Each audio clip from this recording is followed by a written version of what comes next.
ভয়াবহ ভূমিকম্পে ভেনেজুয়েলায় নিহতের সংখ্যা ১৪০০ ছাড়ালো। বহু নিখোঁজ, উদ্ধার তৎপরতা নিয়ে বাড়ছে স্বজনদের ক্ষোভ। ইউরোপ জুড়ে স্মরণকালের ভয়াবহ দাবদাহে পুড়ছে জনজীবন। জার্মানি ও সুইজারল্যান্ডে আশঙ্কাজনক হারে বেড়েছে তাপমাত্রা। হরমুজ ঘিরে দ্বিতীয় দিনের মতো ইরান যুক্তরাষ্ট্র পাল্টাপাল্টি হামলা। ওয়াশিংটনকে কঠোর জবাব দেওয়ার হুঁশিয়ারি তেহরানের।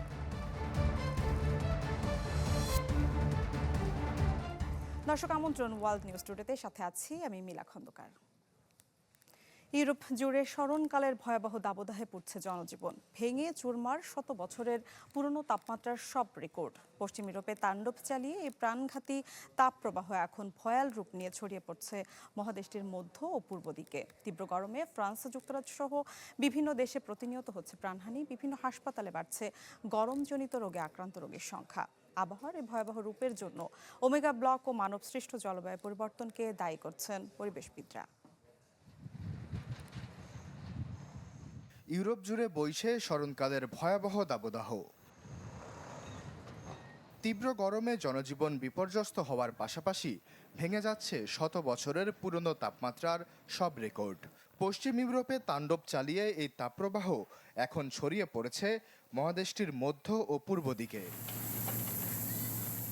প্রচণ্ড গরমে ফ্রান্সে এরই মধ্যে মারা গেছেন বহু মানুষ। প্যারিসের হাসপাতালগুলোতে জরুরি রোগীর সংখ্যা স্বাভাবিকের চেয়ে 1/3 বেড়েছে। গেল 24 ঘন্টায় চিকিৎসা দেওয়া হয়েছে অন্তত 3000 রোগীকে, যাদের বেশিরভাগই বয়স্ক। পরিস্থিতি সামাল দিতে হাসপাতালগুলোকে হিমশিম খেতে হচ্ছে। এদিকে যুক্তরাজ্যে রেকর্ড ভাঙা গরমে স্বস্তি পেতে পানিতে নেমে ডুবে মারা গেছে অন্তত 6 জন।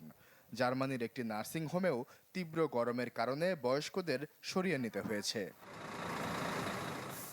জার্মানির স্যাক্সনি আনহাল্ট প্রদেশে তাপমাত্রা 41.5 ডিগ্রি সেলসিয়াসে পৌঁছেছে, যা দেশটির ইতিহাসে নতুন রেকর্ড।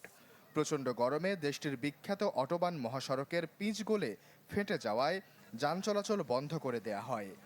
ডেনমার্কে 1874 সালের পর সর্বোচ্চ 37 ডিগ্রি সেলসিয়াস তাপমাত্রা রেকর্ড করা হয়েছে। সুইজারল্যান্ড এবং চেক প্রজাতন্ত্রেও তাপমাত্রার নতুন রেকর্ড তৈরি হয়েছে। চেক প্রজাতন্ত্রে তাপমাত্রা 40.9 ডিগ্রি এবং সুইজারল্যান্ডে 38.8 ডিগ্রি সেলসিয়াসে পৌঁছেছে। ইতালির রোম, মিলান ও ভেনিস সহ 18টি শহরে জারি করা হয়েছে রেড অ্যালার্ট। পানিশূন্য হয়ে পড়েছে ইতালির গুরুত্বপূর্ণ পো নদী। অন্যদিকে নদীর পানি অতিরিক্ত গরম হয়ে যাওয়ায় হাঙ্গেরি ও সুইজারল্যান্ডে পারমাণবিক বিদ্যুৎ কেন্দ্রের উৎপাদন কমানো হয়েছে এবং সাময়িকভাবে বন্ধ রাখা হয়েছে। তীব্র গরমের কারণে ফ্রাঙ্কফুর্টের আয়রন ম্যান ট্রায়াথলন সংক্ষিপ্ত করা হয়েছে এবং প্যারিসের প্রাইড মার্চ স্থগিত করা হয়েছে। আবহাওয়া বিজ্ঞানীরা বলছেন, ওমেগা ব্লক নামক বিশেষ এক আবহাওয়াগত কারণে এই চরম পরিস্থিতির তৈরি হয়েছে। বিজ্ঞানীরা সতর্ক করেছেন, মানবসৃষ্ট জলবায়ু পরিবর্তনের কারণেই এই ভয়াবহ দাবদাহ তৈরি হয়েছে, যা 2 দশক আগের তুলনায় এখন শতভাগ বেশি শক্তিশালী। আশ্বাস চৌধুরী, চ্যানেল 24। দর্শক, ইউরোপের দাবদাহের আরও খবর জানাবো। স্পেন থেকে আমাদের সাথে যুক্ত হচ্ছেন সহকর্মী তৌফিকুর রহমান। তৌফিক, পশ্চিম ইউরোপ ছাড়িয়ে মধ্য ও পূর্ব ইউরোপেও ছড়িয়ে পড়েছে তাপপ্রবাহ। স্পেনে কি অবস্থা দেখছেন? এখন পর্যন্ত মৃতের সংখ্যা কত? মিলা, আপনাকে ধন্যবাদ। তো আপনি জানেন যে পুরো ইউরোপ জুড়ে কিন্তু এই তাপ প্রবাহ চলছে এবং এটা কিন্তু অব্যাহত রয়েছে। কিন্তু আসার খবর হচ্ছে স্পেনে কিছুটা উন্নতি দেখা যাচ্ছে।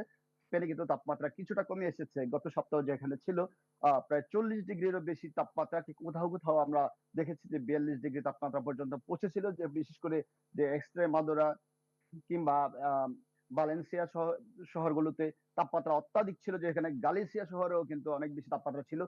বিশেষ করে 5টি শহরে রেড অ্যালার্ট জারি করা হয়েছিল। কিন্তু সেই ক্ষেত্রে এবার কিন্তু এই সপ্তাহে এসে কিছুটা তাপমাত্রা কমতে শুরু করেছে। যদিও তাপমাত্রা কিছুটা কমেছে, সেটা কিন্তু 35 থেকে 37 ডিগ্রি সেলসিয়াস তাপমাত্রার মধ্যে রয়েছে। কিন্তু রাতেও কিন্তু একইভাবে গরমটা রয়েছে। এবং যেটা বলবো যে এই তাপমাত্রাটা কমতে শুরু করেছে, আবহাওয়াবিদরা মনে করছেন যে আরো 1 সপ্তাহের মতো এভাবেই তাপমাত্রাটা চলতে থাকবে এবং 1 সপ্তাহ পর থেকে পরিস্থিতি কিছুটা স্বাভাবিক হতে পারে। তাছাড়া এই আপনাকে আমি যেটা বলবো যে গত সপ্তাহ আমি যেটা বলেছিলাম আপনাদেরকে যে তাপমাত্রা এই তাপপ্রবাহে কিন্তু মৃত্যু সংখ্যা ছিল মানে তাপমাত্রায় কিন্তু মৃত্যু সংখ্যা ছিল প্রায় 100-র কাছাকাছি, কিন্তু সেই তাপমাত্রার এই অতিরিক্ত তীব্র তাপপ্রবাহের কারণে কিন্তু সেই মৃত্যুটা বেড়ে দাঁড়িয়েছে 327 জনে, যেটা জানিয়েছে কার্লোস ট্রেস হেলথ ইনস্টিটিউট। তাদের তথ্য বরাত মতে যে 327 জনের মৃত্যু কিন্তু এ পর্যন্ত এই তীব্র তাপপ্রবাহের কারণে হয়েছে। তবে তো ওনারা যেটা বলছেন যে সব মৃত্যু কিন্তু আসলে হিট স্ট্রোকের কারণে হয়নি, বিভিন্ন রোগজনিত কারণে হয়েছে, কিন্তু অতিরিক্ত গরমের কারণে হয়েছে বলে ধারণা করা হচ্ছে।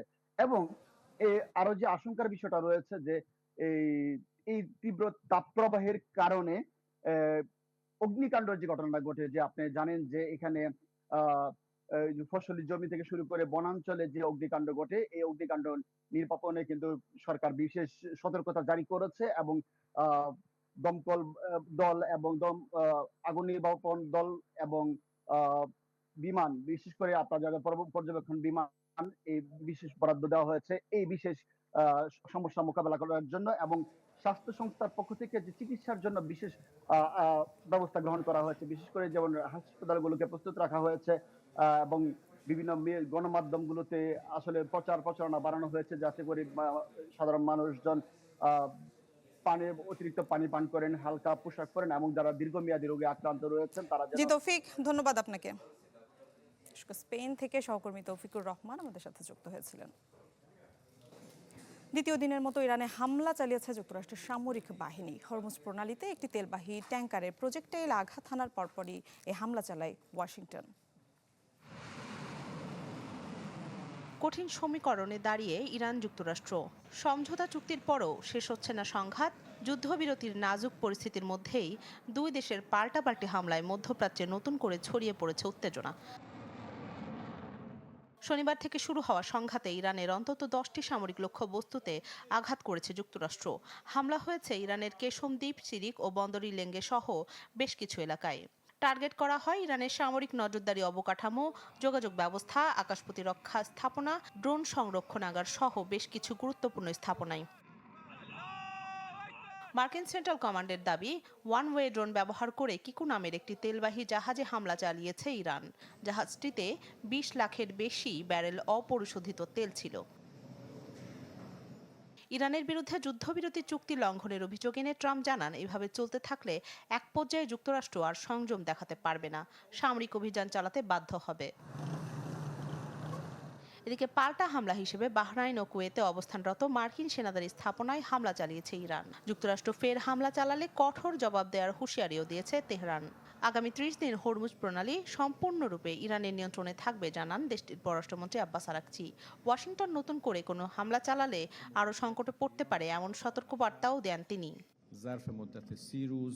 যুদ্ধবিরতি ও চূড়ান্ত শান্তি চুক্তির লক্ষ্যে অন্তর্বর্তী সমঝোতায় পৌঁছানোর পরও সংঘাত অব্যাহত থাকায় পরিস্থিতি নিয়ন্ত্রণের বাইরে চলে যাওয়ার ঝুঁকি তৈরি হয়েছে। এছাড়া লেবাননে যুদ্ধ বন্ধে রূপরেখা চুক্তি হলেও ইসরায়েল হামলা অব্যাহত রাখায় তা ভেস্তে যাওয়ার পথে। ইসরায়েল হিজবুল্লাহর মধ্যে হওয়া চুক্তিটি প্রত্যাখ্যান করেছেন হিজবুল্লাহ প্রধান নাইম কাসেম। এই চুক্তিকে অপমানজনক, লজ্জাজনক ও বৈরুতের সার্বভৌমত্বের আত্মসমর্পণ হিসেবে অভিহিত করেছেন তিনি। রাখি জেসমিন, চ্যানেল 24। ভারী বৃষ্টিতে বন্যা এবং ভূমিধস পরিস্থিতি তৈরি হয়েছে ভারতের সিকিম ও পশ্চিমবঙ্গে, যার প্রভাব পড়েছে বাংলাদেশেও। রবিবার সকালে পানির তীব্র চাপে তিস্তার গজলডোবা ব্যারেজ থেকে প্রায় 1 ঘন্টায় প্রায় 1 লক্ষ কিউসেক পানি ছেড়েছে ভারত। ফলশ্রুতিতে বাংলাদেশ সীমান্ত পর্যন্ত তিস্তা ও জলঢাকা নদীর সংরক্ষিত এবং অসংরক্ষিত 2 এলাকাতেই হলুদ বিপদ সংকেত জারি করা হয়েছে। সিকিমে শুক্রবার রাত থেকে শুরু হওয়া প্রবল বর্ষণে ভেঙে পড়েছে বেইলি সেতু, ফলে বিচ্ছিন্ন হয়ে পড়েছে বেশ কিছু এলাকা। মঙ্গলবার পর্যন্ত ভারী বৃষ্টির শঙ্কায় দার্জিলিং, জলপাইগুড়ি সহ 5 অঞ্চলে জারি করা হয়েছে লাল সতর্কতা।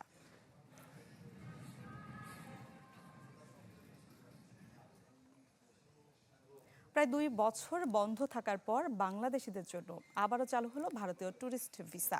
আজ থেকে ভারতীয় ভিসা কেন্দ্রে শুরু হয়েছে আবেদন। প্রাথমিকভাবে ঢাকা, চট্টগ্রাম, রাজশাহী, সিলেট ও খুলনায় ভারতীয় ভিসা কেন্দ্রে আবেদন জমা দেওয়া যাবে। পর্যায়ক্রমে বাকিগুলো চালু হবে। ভিসা প্রার্থীরা জানান দীর্ঘদিন পর ফের ভ্রমণ ভিসা চালু হয় ভারতের বিভিন্ন জায়গায় ঘুরতে যাওয়ার প্রস্তুতি নিচ্ছেন তারা। 2024 সালের 5 আগস্ট বাংলাদেশের রাজনৈতিক পট পরিবর্তনের পর নিরাপত্তার কারণে বাংলাদেশি নাগরিকদের জন্য প্রায় সব ধরনের নিয়মিত ভিসা স্থগিত করে ভারত। একই সাথে সাময়িকভাবে বন্ধ হয়ে যায় দেশ জুড়ে ভারতীয় ভিসা আবেদন কেন্দ্রের কার্যক্রম। আমরা দীর্ঘদিন যাবতই চিকিৎসার জন্য মোটামুটি একটা হেনস্থার শিকার হচ্ছি। তো ইন্ডিয়ান ভিসাটা যেহেতু চালু হচ্ছে, তা আমি মনে করি যে আমাদের জন্য এবং সবার জন্য ভালো হইতেছে আর কি। যে আজকে থেকে প্রসেসিং শুরু হয়েছে, তো হয়তো বা আজকে রাতে স্লট ছাড়বে। স্লটে আমি অ্যাপয়েন্টমেন্ট ডেট পেলে হয়তো বা আগামীকালকে জমা দিতে পারবো।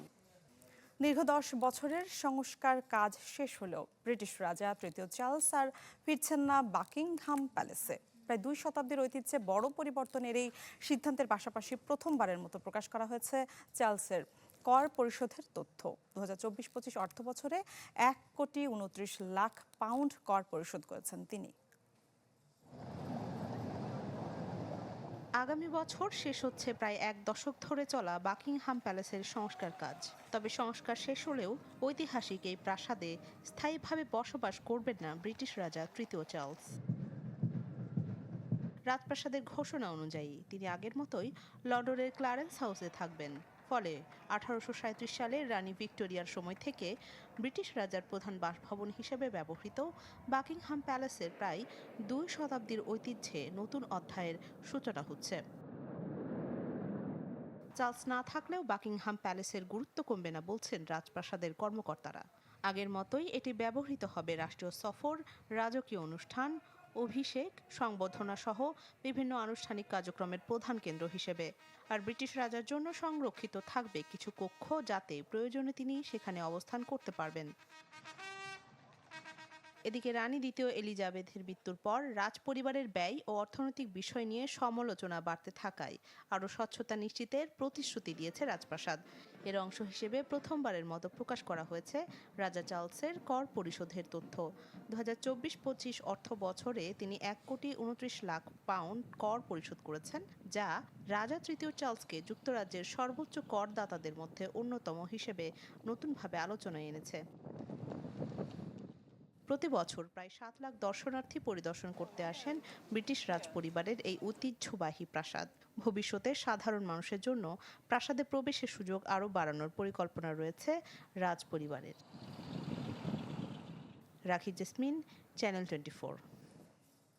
টেক জায়ান্ট অ্যাপল প্রেমীদের পকেটে এবার বড় টান। চিপ সংকটের অজুহাতে ম্যাক এবং আইপ্যাডের দাম বাড়িয়ে দিল প্রতিষ্ঠানটি। আন্তর্জাতিক বাজারে সিলিকন চিপের আকাশচুম্বী দামের কারণেই এমন কঠোর সিদ্ধান্ত নিতে বাধ্য হয়েছে কুপারটিনো ভিত্তিক এই প্রতিষ্ঠান। তবে আইফোনের দাম এখনই না বাড়লেও ভবিষ্যতে দাম বাড়ার ইঙ্গিত দিয়ে রেখেছে কোম্পানিটি।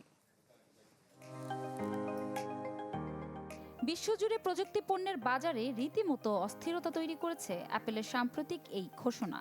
নিজেদের অনলাইন স্টোর সাময়িকভাবে বন্ধ রাখার পর নতুন করে যখন তা চালু হয়, তখন দেখা যায় ম্যাক কম্পিউটারের দাম বেড়েছে 20% এবং আইপ্যাডের দাম বেড়েছে 25% পর্যন্ত। দাম বৃদ্ধির তালিকায় থাকা বেজ মডেলের ম্যাকবুক এয়ারের দাম বেড়ে দাঁড়িয়েছে $1,299। জনপ্রিয় ম্যাকবুক প্রো ও আইপ্যাড প্রোর দাম দাঁড়িয়েছে $1,199। এমনকি এন্ট্রি লেভেলের ম্যাকবুক নিওর দাম $699। আইপ্যাড এয়ারের দাম এখন $749 এবং আইপ্যাড প্রোর দাম দাঁড়িয়েছে $1,199। একদিকে চিপের সরবরাহ নেই, অন্যদিকে সাধারণ গ্রাহকদের মধ্যে ডিভাইসের আকাশচুম্বী চাহিদা। এমন পরিস্থিতিতে চিপ নির্মাতারা অতিরিক্ত দামের বোঝা গ্রাহকদের ওপরেই চাপিয়ে দিচ্ছে। মজার বিষয় হলো, অ্যাপলের এই মূল্য বৃদ্ধির মাঝে বড় অঙ্কের মুনাফা করেছে মার্কিন চিপ নির্মাতা প্রতিষ্ঠান মাইক্রন টেকনোলজি। প্রতিষ্ঠানটি জানায়, চিপ বাজারের এই সংকটময় পরিস্থিতি 2027 পর্যন্ত থাকতে পারে। আপাতত আইফোনের দাম অপরিবর্তিত থাকলেও ভবিষ্যতে গ্রাহকদের জন্য দাম বৃদ্ধির বড় দুঃসংবাদ অপেক্ষা করছে। ইফশিতা জামান, চ্যানেল 24। দর্শক, এই ছিল আজকের ওয়ার্ল্ড নিউজ টুডে। তখন সাথে থাকার জন্য ধন্যবাদ সবাইকে।